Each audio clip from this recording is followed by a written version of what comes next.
السلام عليكم. اللهم صل وسلم على سيدنا محمد صلى الله عليه وسلم. حلقة جديدة ويوم جديد وصباح الفل على كل اخواتي وحبايبي الزملكاوية في كل مكان. عندنا الاخبار وعندنا الكواليس ومفاجأة اشرف بن شرقي، مستجدات عاجلة في صفقة اشرف بن شرقي. يا ترى اهلاوي يا ترى زملكاوي اللي بيحصل اللي بيدور في الملف ده؟ وصفقة محمود جهاد زملكاوي والاعلان خلال ايام قليلة باذن الرحمن، ومفاجآت مهمة جدا جدا. ولكن في البداية عايزين نوصل الفيديو ده لأكبر عدد من اللايكات والشير في كل مكان. ويلا بينا نبدأ أولى الأخبار وأولى الكواليس بتدريبات نادي الزمالك. نادي الزمالك بإذن الرحمن يختتم تدريباته اليوم استعدادا لملاقاة فريق انيمبا بكرة الساعة 6 بإذن الله على استاد القاهرة الدولي. مباراة يعني بالنسبة للزمالك خلاص هي تحصيل حاصل، كسبنا زي خسرنا زي تعادلنا، ولكن كريستيان جروس المدير الفني مركز على المكسب على انيمبا النيجيري، بحيث ان هو ما يتلقاش ولا خساره مع نادي الزمالك من ساعه ما جه لغايه دلوقتي، وكمان ما يبقى الفريق الوحيد في الكونفدراليه ودوري الابطال اللي هو ما خسرش ولا اي مباراه. فده بالنسبه لنادي الزمالك. كريستيان جروس المدير الفني الراجل اطمن على اللعيبه المصابين زي احمد حمدي زي ناصر ماهر ومحمد احمد حمدي ومحمد حمدي، عشان بس ايه تبقى احنا مفرقين يعني. ناصر ماهر يا جماعه واحمد حمدي الاثنين طبيا جاهزين، ولكن الناس في الزمالك مش عايزين يغامروا بيهم خالص خالص خالص. فاحمد حمدي هيبتدي بقى يخش في التدريبات الجماعيه حاجه حاجه كده لغايه لما يبتدي يخش في المباريات بشكل تدريجي. واللي عرفناه ان هو من اول الشهر ممكن يبقى ايه ياخد 10 دقائق في ربع ساعه في الكلام ده لاحمد حمدي. اما بالنسبه لناصر ماهر، ناصر ماهر جاهز، ولكن الاصابه الاولانيه لما اتصاب ونزل وراح يرجعوا له اصابته تاني، فالناس خايفه ان هم يشركوه فهيدوا له وقته. عرفنا ان ناصر ماهر قدامه اسبوع او 10 ايام عشان ينزل يشارك ويكون موجود معاك في المباريات الرسميه. عرفنا ان هو ممكن يكون موجود معاك في مباراه بيراميدز او يكون موجود مع نادي الزمالك في مباراه بيراميدز اللي مقرر ليها يوم 31 يناير الجاري باذن الله. كريستيان جروس المدير الفني طبعا انت غايب عنك في مباراه بكره باذن الله للاسف، يعني بسبب الايقاف عماد نبيل دونجا وبسبب حصوله على 3 انذارات، فخلاص غايب عنك عماد نبيل دونجا. كمان غايب عنك برضه عبد الله السعيد اللي بيعاني من اجهاد شديد جدا جدا وهيكون غايب عنك. كريستيان جروس يا جماعه مش هيعمل روتيشن، الراجل ما بيعرفش يعمل روتيشن، ما بيحبش يعمل روتيشن، مش في قاموس الروتيشن ده. هو راجل دايما بيلعب بالتشكيله بتاعته في كل مباريات دوري زي كاس زي كونفدراليه، ما بيفرقش. ولكن في تغييرات هتكون موجوده في التشكيله بكره غصب عن جروس. دونجا هيبقى مكانه محمد السيد الولد الشاب الصاعد الواعد، هيبقى بدلا دونجا. عبد الله السعيد بنسبه كبيره زيزو يخش كصانع العاب، ويكون على الجناح اليمين كونراد مشلاك. ده بالنسبه لتغييرات كريستيان جروس واللي هيحصل مع نادي الزمالك. كمان عايز اتكلم معاك واقول لك طبعا احنا امبارح في اللايف بتاع امبارح بالليل انتقدنا وبقوه مجلس اداره نادي الزمالك علشان موضوع زياد كمال، ان ازاي لاعب قطع اعارته واللاعب ما بيجيش التدريبات ولم متعلقاته. وحتى الان ايمن الشريع قال لك لا انا اللاعب لسه ما موجود على ذمه الزمالك. طب موجود ازاي على ذمه الزمالك والراجل ازاي خد متعلقاته وغاب عن التدريبات؟ وايمن الشريع بيقول لك لا ده لسه في الزمالك. حد يطلع يفهمنا. الناس في نادي الزمالك طبعا مشكورين، الناس وضحوا لنا الموضوع ده وقالوا ان اللاعب يا جماعه تم الاتفاق على قطع ارض زياد كمال مع ايمن الشريع، ولكن في بعض الرتوش عشان الموضوع يبقى بشكل رسمي ان اللاعب ليه بعض المستحقات هيتم صرفها للراجل او للاعب خلال الساعات اللي جايه. زي ما قلنا ان باذن الله بكره هيتم صرف 250 مليون جنيه لنادي الزمالك، قرض ربع مليار جنيه هياخد زياد كمان مستحقاته، ونادي الزمالك هيعلن بشكل رسمي عبر كل منصاته عن عودة زياد كمال من جديد لناديه الأصلي نادي إنبي. لما جينا سألنا في نادي الزمالك عن موضوع محمد حمدي وان محمد حمدي الزمالك هيتعاقد معاه ولا لا، الناس في الزمالك قال لك الموضوع ده سابق لاوانه. الموضوع ده سابق لاوانه، اللي احنا عايزين نخلص الازمات اللي عندنا، مستحقات اللعيبه ثم تجديدها ثم الصفقات اللي هنجيبها، وبعد كده نبقى نشوف الفتره اللي جايه موضوع محمد حمدي وموضوع محمود بنتايك وهنعمل ايه في الملف ده. فده بالنسبه لي عشان الناس اللي كانت بتسال على موضوع محمد حمدي واهلي دخل في الصفقه واهلي مش دخل في الصفقه والكلام ايه اللي بالك فيه ده. طيب يا جماعة الخير، لما بنيجي نتكلم على خبر، لما بنقول لك خد الخبر ده ثقة يبقى خد الخبر ده ثقة. اشرف بن شرقي عشان جمهور الزمالك زعلان وحزين ان اشرف بن شرقي رايح النادي الاهلي او هيوقع للاهلي والكلام ده، مبدئيا حتى اللحظه اللي انت بتشوف فيها الفيديو دي ما فيش اتفاق رسمي ما بين الاهلي وبن شرقي. الوضع كله هو مساله مفاوضات، في رغبه عند الاهلي انهم يجيبوا اشرف بن شرقي، واللاعب مرحب ان هو يكون موجود في الاهلي. انما انت كزملكاوي تزعل ان بن شرقي رايح الاهلي، يبقى انت راجل غلطان. ليه؟ مفيش لاعب هيبقى على نادي. اي لاعب بيفكر في مصلحته يا زملكاوي يا صديقي، كل اللاعيبه بيدوروا على مستحقات، على مصلحتهم دلوقتي. فقصه ان في لاعب شاري الزمالك، اصلا اللاعب ده رايح الاهلي وهو كان في الزمالك، انسى الكلام ده، انسى الكلام ده نهائيا. كهربا كان بيلعب في الزمالك، يقعد يبوس التيشيرت بتاع نادي الزمالك وبيلعب وراح الاهلي وهو اهلاوي. امام عاشور كان قال لك انا زملكاوي من صغري وانا بعشق الزمالك وانا بقى بموت في الزمالك وانا دايب في هوا الزمالك دوب، وبيلعب في الاهلي دلوقتي وعمال يغني لهم الغزاله عندي غزاله ومش عندي غزاله والكلام اللي بالك فيه ده. فما بقاش مبدأ عشان ما تحطش في بالك اصلا فلان او علان، ما بقتش ايه حاجه ايه في القاموس يعني. فعشان نرجع لملف بن شرقي تاني، الاهلي بيتكلم مع اللاعب واللاعب مرحب ان هو يكون موجود في النادي الاهلي، وما زالت المفاوضات جاريه ما بين الاهلي وما بين اشرف بن شرقي. هتقول لي طب موقف نادي الزمالك ايه في الحته دي؟ هل الزمالك عايز بن شرقي ولا مش عايز بن شرقي؟ قولا واحدا نادي الزمالك عايز بن شرقي، قولا واحدا نادي الزمالك يرغب في التعاقد مع اشرف بن شرقي. ولكن مشكله نادي الزمالك الحقيقيه في الفلوس. هتقول لي ما احنا خدنا قرض ونقدر نجيب اللاعب. لا، انا لما جينا سالنا على موضوع بن شرقي عرفنا ان اللاعب عشان يجي اقل رقم، اقل حاجه خالص هيقبل بيها 1,300,000، 1,400,000، 1,200,000 دولار. ده اقل رقم، اقل حاجه ممكن يقبل فيها عشان يكون موجود في الزمالك. ده عشان خاطر الزمالك يعني، وده كمان عشان خاطر الزمالك. فالرقم ده صعب جدا جدا جدا على نادي الزمالك، وده الملف ده بتاع اشرف بن شرقي حتى هذه اللحظه. طيب عايز اتكلم معاكم واقول لكم يا جماعه الخير، زي ما احنا اكدنا برضو امبارح على موضوع حمزه المسلوس، وقلت لكم خلاص حمزه المسلوس باذن الرحمن هيكون موجود في نادي الزمالك. بالفعل الناس في نادي الزمالك اكدوا بشكل رسمي ان تم الاتفاق على كل التفاصيل بتاعه العقد الجديد ما بين نادي الزمالك وحمزه المسلوسي. ولكن اللي انا مش متاكد منه، هل حمزه المسلوسي موقع 3 سنين ولا سنتين؟ مش قادر يعني، في ناس تقول لك سنتين، في ناس تقول لك 3، ولكن طالما انا مش متاكد بطلع اقول لك مش متاكد. لكن اللي متاكد منه بقى ان الراجل مستمر مع نادي الزمالك، والراجل خلاص الاتفاق حصل ما بينه وبين الكابتن حسين لبيب امبارح. زي ما اتكلمنا قلنا ان الراجل كان في اتفاق ما بين حمزه المسلوسي وحسين لبيب على انتقاله، على تجديد تعاقده مع نادي الزمالك، فخلاص الموضوع انتهى. كمان عايز اتكلم معاكم واقول لكم برضه يا جماعه ان في لعيبه في نادي الزمالك مش عايزه تمشي غير بيع نهائي. سيف جعفر، مهاب ياسر، مصطفى الزناري، الثلاث لعيبه دول رافضين انهم يطلعوا اعارات. قال لك لو هتمشينا نمشي بيع نهائي، ادينا الاستغنى في ايدينا. واللاعب اللي يقول لك لا طب اصلا انا عايز امشي واسيب مستحقاته واخد الاستغنى بتاعي، فنادي الزمالك رافض الكلام ده. نادي الزمالك رافض الكلام ده. الوحيد اللي ممكن يعني عفوا الوحيد اللي ما بيتشرطش على الزمالك هو اللاعب محمد عاطف. محمد عاطف ملوش اي شروط عند نادي الزمالك. الراجل مبسوط جدا جدا، وقال لهم لو عايزين تمشوني انا ما عنديش مشكله، عايزين تطلعوني ما عنديش مشكله، اللي انتوا عايزينه انا ما عنديش اي مشكله فيه على الاطلاق. ده كلام اللاعب لاعب نادي الزمالك محمد عاطف. طيب عايز اتكلم معاكم واقول لكم برضو بالنسبه للسيد نيمار، عشان الكلام كتر في الحته دي. السيد نيمار هيرجع مش هيرجع، مش لاقي نادي. بص يا جماعه، السيد نيمار لاعب مميز، لاعب يعني شاب صاعد واعد باذن الله، ربنا يكرمه الفترات اللي جايه سواء مع الزمالك او مع غير الزمالك.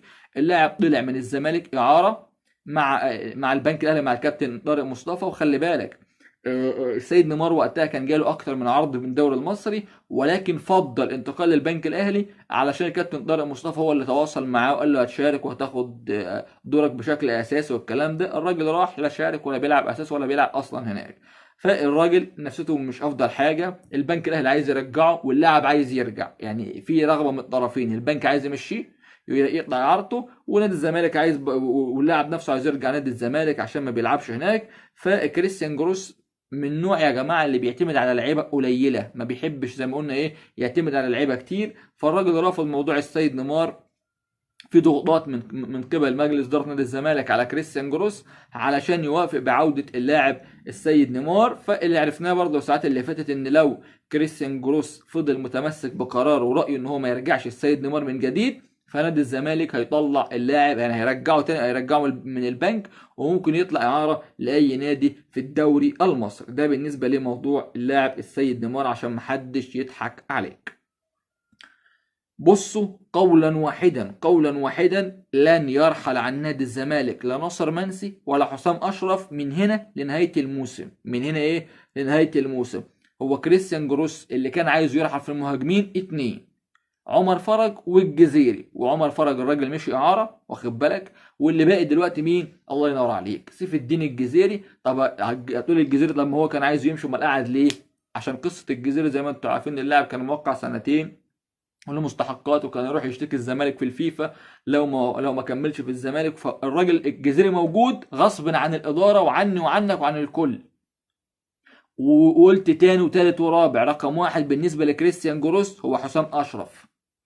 ولو انت هتيجي تسالني على رايي، ممكن يكون صح ممكن يكون غلط، مع احترامنا للجزيري وللناصر منسي والحسام اشرف، لو هتقول لي على المهاجم بمعنى كلمة مهاجم، ولا لاعب من دول يصلح للزمالك. نعم، ولا لاعب من دول يصلح للزمالك. انا عايز مهاجم زي وسام ابو علي. هل في حد من دول زي وسام ابو علي؟ لا، يبقى انت ما عندكش مهاجم سوبر. في لاعب جيد وفي لاعب متوسط وفي لاعب سوبر. الزمالك ما عندوش سوبر. الزمالك عنده لاعب جيد زي ناصر منسي، لاعب متوسط زي الاخ الجزيري وحسام اشرف، انما ما عندوش السوبر. ما عندوش المهاجم اللي كل مباراه يعمل لك اسيست او يسجل او يجري ويروح ويعافر ويبص ويرعب المدافعين. ما فيش خالص في لعيبه نادي الزمالك. فده بالنسبه لنادي الزمالك. وعلى فكره عايز اقول لك على حاجه برضو اكد لك بيها كلامي، حتى الان كريستيان جروس طالب التعاقد مع مهاجم اجنبي. نعم، حتى الآن كريستيان جروس طالب التعاقد مع مهاجم أجنبي. ونادي الزمالك هيجيب جناح أجنبي بدلا من سامسونج. ولو الزمالك قدر يقنع كونراد مشلاك بالعودة لأحد، مع إن في ضغوطات كبيرة من مجلس إدارة الزمالك على كونراد مشلاك عشان يرجع، لو الإدارة نجحت في إقناع اللاعب تديله جزء الجدول للباقي، يبقى الزمالك هيجيب لاعب بدلا منه في مركز المهاجم الصريح. ده يأكد لك إيه؟ ان هو الزمالك ما عندوش مهاجم، وكريستيان جروس عايز مهاجم يخلص، ومهاجم يعني يخلص كل الامور بالنسبه لنادي الزمالك. كريستيان جروس واضح ان الفتره اللي جايه هيواجه ازمات ومشاكل في الخط الهجومي. ليه؟ المباراه اللي يلعب فيها الجزيري، اللي ما يلعبش الجزيري يتقمص ويزعل. المباراه اللي ما يلعبش فيها ناصر منسي يتقمص ويزعل. ونفس الكلام لحسام اشرف. المباراه اللي فاتت اكيد كلكم تابعتوها، مباراه الزمالك وحرس الحدود. طبعا شارك حسام اشرف وبعد كده نزل الجزيري. طب مين ما لعبش خالص؟ ناصر منسي. طبعا زعل واتقمص وزعلان جدا جدا وما بيلعبش. ليه؟ ناصر منسي قال لك ان انا كنت رقم واحد، وانا اللي بشارك، وانا اللي بسجل، وانا هداف الدوري، وانا هداف الدوري حتى الان، فما بلعبش ليه؟ يعني ايه مشكلتي؟ فالراجل زعلان. عرفنا ان كابتن عبد الواحد السيد مدير الكره اتكلم معاه وقال له كله هياخد فرصه وفرصته، كله هيشارك، وانت رقم واحد بالنسبه لكريستيان جروس، وانت هداف الدوري، والكلام اللي الله ينور عليك اللي انت عارفه ده. طيب عشان يهدي اللاعب، يعني عشان يهدي اللاعب، لان اللاعب لو راح في سكه التفكير وسكه ان انا ما بلعبش والزعل والكلام ده هيضيع منك فنيا يعني. عايز اقول ان خلال ال 72 ساعه اللي جايين دول خلاص نادي الزمالك شغال مفاوضات مع عمر جابر ومع عماد نبيل دونجا من اجل يعني خلاص الاتفاقات، من اجل حسم الاتفاقات الماليه بالنسبه لتجديد العقود. نادي الزمالك خلاص اللعيبه زعلانه عشان فلوسها وقلنا هتتصرف خلال ال 48 ساعه اللي جايين. اما بالنسبه للعقود خلاص زيزو، احنا اكدنا مليون مره ان زيزو مستمر ومكمل مع الزمالك. عبد الله السعيد مستمر، وحمزه المسوسي قلت لك ان كانت في جلسه امبارح مع كابتن حسين لبيب. فالساعات اللي جايه الزمالك هيحسم موقف دونجا وعمر جابر، والاثنين دول زملكاويه وبيحبوا الزمالك ومستمرين في الزمالك، ولكن ايه هيعملوا العقود، وبعد ما اللعيبه تاخد مستحقات هيتم التوقيع على عقودهم والاعلان بشكل رسمي على عقود نادي الزمالك. خلينا نقول لك خبر هو لسه بدري عليه ولكن عرفناه. إدارة الزمالك قررت في نهاية الموسم تفسخ التعاقد مع شركة زد. ليه زد؟ التيشيرتات بتاعها مع الديزاين بتاعها والتيشيرتات والخام والحاجات دي مش عاجبه اللعيبه خالص. اداره الزمالك كانت زعلانه جدا جدا من التصاميم اللي بتيجي، وكلكم شفت الانتقالات اللي احنا يعني اتكلمنا فيها والكلام ده كله. فخلاص عشان الخبر ما طولش فيه، يعني الخلاصه ان ده اول موسم واخر موسم مع شركه زيت. ده معلومه عرفناها من داخل الزمالك، والزمالك ابتدى يدور على شركه جديده. المصري البورسعيدي انا خدت بالي ان هو تعاقد مع الشركه الكبيره، شركه بوما، شركه مميزه، شركه عالميه. وده شفناه في المباراه الاخيره على تيشيرتات نادي المصري البورسعيدي. والمصري كان متعاقد برضه مع شركه زيت، خلي بالك يعني. طيب محمود جهاد. محمود جهاد زي ما اتكلمنا وقلنا عليها الايام اللي فاتت دي، مش رسمي. نادي الزمالك يقترب بشكل كبير جدا جدا من انهاء صفقة محمود جهاد، وان اللاعب يكون موجود في نادي الزمالك. وقلت قبل كده بيراميدز مقدم عرض مالي اعلى من الزمالك للاعب والفرق، ولكن رغبة اللاعب يا نادي الزمالك. ليه بقى؟ لان الشعبية، البطولات، التاريخ، الجمهور، الاعلام، الميديا، المنتخب، واللي اهم من ده كله مكانه هو في الفرقة. يعني انا قلت قبل كده والناس بتقول لك لا روح يا عم اسمع بس. هو عارف ان مهند لاشين، وعارف ان دونجا ومحمد رضا بوبو وليد الكارتي وبلاتي توريه دول كلهم في نص الملعب هناك. طب الزمالك شحاته ودونجا بس شحاته ودونجا بس في نص. فالراجل عارف انه هيروح وهيلعب. فالراجل مختار نادي الزمالك ومتمسك ان هو يكون موجود في نادي الزمالك. والمعلومه اللي عندنا ان اداره الزمالك اتفقت على كل التفاصيل مع فاركو، ولكن زي ما قلنا بس الزمالك مستني ياخد القرض عشان يحول الفلوس لنادي فاركو ويعلن عن صفقه محمود جهاد.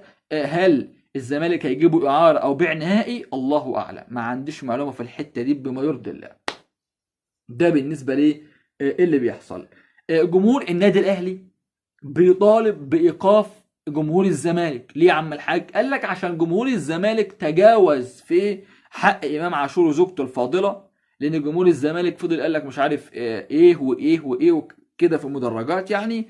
وجمهور الزمالك، جمهور الاهلي بيطالب بيطالب بايقاف جمهور الزمالك. جمهور الزمالك قال لك طب ما انت كجمهور اهلاوي شتمت زيزو وتعديت بالالفاظ الخارجه على زيزو، وانت فضلت تتريق وتستظرف وتستخف في دمك وتقول امام عاشور يا رايق البت البيضه بتتضايق. يبقى مين اللي يتم ايقافه؟ طبعا يعني جمهور الزمالك يا جماعه رد فعل. تاني جمهور الزمالك ردة فعل، ومش عشان انا زملكاوي هدافع عن جمهور الزمالك، لا اديك الدليل. في مباراة المصري والزمالك لما جمهور الزمالك كان مطلع الكشافات في الدقيقة 74، هو جمهور الزمالك عمل ايه؟ دافع عن النادي الاهلي وجمهور الاهلي وشهداء الاهلي ضد المصري البورسعيدي. وانت احمد شوبير والاعلام الاهلاوي والميديا الاهلاويه والجمهور الاهلاوي شكرت جمهور الزمالك. صح ولا مش صح؟ صح.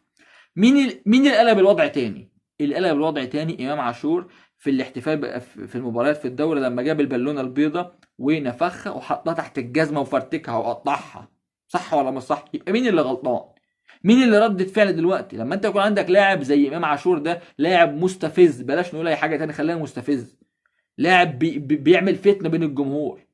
لاعب عايز، هو ده لاعب بتاع لقطه، لاعب بيحب ياخد اللقطه، واخد بالك انت؟ فهو اللي قلب الوضع كل الرياضه المصريه. فده بالنسبه ليه اللاعب ابو لقطه.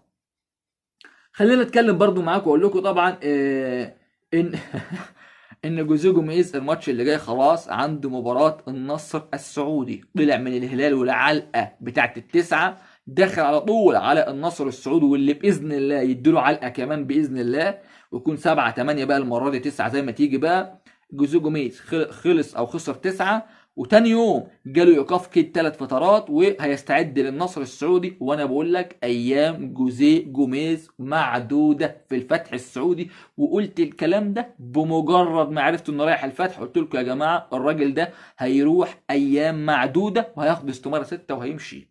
يا راجل ده دلوقتي جمهور الفتح وصفه بالمختل، وصفه ان مدرب ضايعه منه. ان انا ازاي اخسر 1 و2 و3 و4 و5 و6 وافضل فاتح الملعب وافضل فاتح الخطوط بتاعتي ضد الهلال السعودي؟ طبعا حاجات غريبه ما تحصلش في كره القدم اساسا.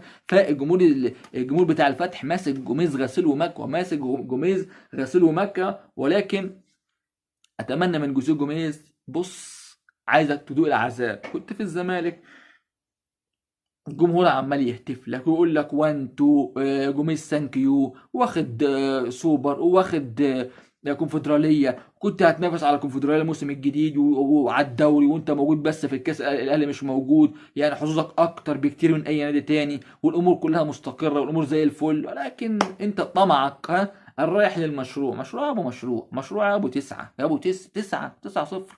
دي نقطه ايه، دي كعكه سودا في تاريخك. 9-0 ايه يا جدع انت ايه ده، انت ضايع خالص يعني للدرجه دي. ولكن ربنا يسترها ان شاء الله ويكرم نادي الزمالك في ما قادم. وحابب اشكر جمهور الزمالك اللي انا بتشرف ان انا بكون واحد من جمهور الزمالك العظيم، اللي دايما ان انا يعني اعوذ بالله من كلمه، انا سعيد جدا جدا ان انا يعني اخواتي بيدعموني وبيساندوني واقفين جنبي. فطبعا جمهور الزمالك يعني على راسي، على راسي، بتشرف بيكم وبحبكم، ودايما ربنا يبارك لي فيكم ويخليكم ليا يا احلى واجمل واوفى جمهور في الدنيا. وباذن الله باذن الله باذن الله يعني ان شاء الله الايام اللي جايه، خلي بالك الايام اللي جايه ايام خير وايام سعاده لنادي الزمالك وجمهوره. شكرا ليكم يا احلى واجمل واوفى جمهور في الدنيا، والسلام عليكم ورحمه الله وبركاته.